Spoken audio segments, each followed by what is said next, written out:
Hello বন্ধুরা, welcome back to my channel. তো আজকে আমি তোমাদের সাথে শেয়ার করব, শীতকালে যেহেতু প্রচুর সবজি পাওয়া যায় তো সবজি ভাজার রেসিপিটা শেয়ার করব। তো এটা একদমই ইজি। তো দেখো আমি এখানে কি কি সবজি অ্যাড করেছি। প্রথমেই কড়াইতে তেল দিলাম, তেলটা গরম হয়ে যাওয়ার পরে আমি এখানে আলু, তারপরে ক্যাপসিকাম, তারপর বিনস, কড়াইশুঁটি, বাঁধাকপি, টমেটো, পেঁয়াজ, ফুলকপি, গাজর, এগুলো সমস্ত সবজি একদম ঝিরিঝিরি করে কেটে নিয়েছিলাম। তো এগুলোকে আমি অ্যাড করেছি। তো এবার দেখো এগুলোকে আমি ভালো করে নেড়ে চেড়ে নেব। এই সবজি ভাজাটা গরম ভাতের সাথেও ভালো লাগে, আর এটা রুটি দিয়েও খাওয়া যাবে, ভীষণ ভালো খেতে লাগে। আর দেখো দুটো কাঁচা লঙ্কা অ্যাড করেছিলাম, যেহেতু একটু ঝাল ঝাল দরকার তার জন্য দুটো কাঁচা লঙ্কা দিয়ে দিয়েছিলাম। তো এরপর দেখো এগুলোকে আমি ভালো করে মিক্স করে নেব। তো এরপর দেখো আমি এর মধ্যে হলুদ গুঁড়ো,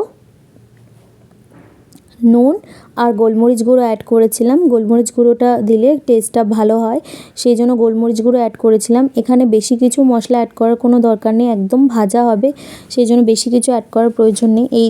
এতগুলো সবজিতে এমনিই টেস্ট ভীষণ ভালো হয় এটার।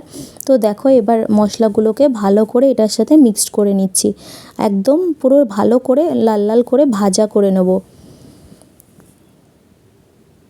আর তোমাদের যদি আমার ভিডিওটা ভালো লাগে অবশ্যই লাইক, কমেন্ট, শেয়ার করবে আর চ্যানেলটা সাবস্ক্রাইব করে পাশে থাকবে।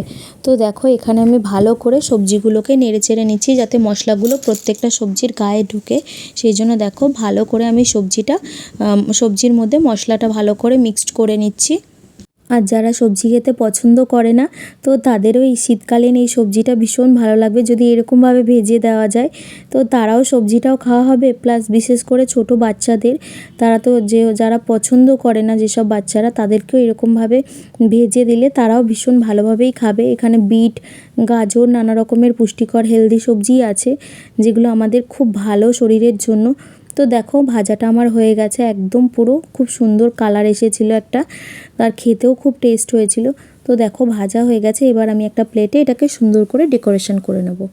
তো এরপর দেখো আমি ভালো করে প্লেটে ডেকোরেশন করে নিচ্ছি। তো তোমাদের রেসিপিটা কেমন লাগলো অবশ্যই কমেন্টে জানাবে, আর ভিডিওটা যদি ভালো লাগে অবশ্যই লাইক, কমেন্ট, শেয়ার করবে আর চ্যানেলটা সাবস্ক্রাইব করে পাশে থাকবে।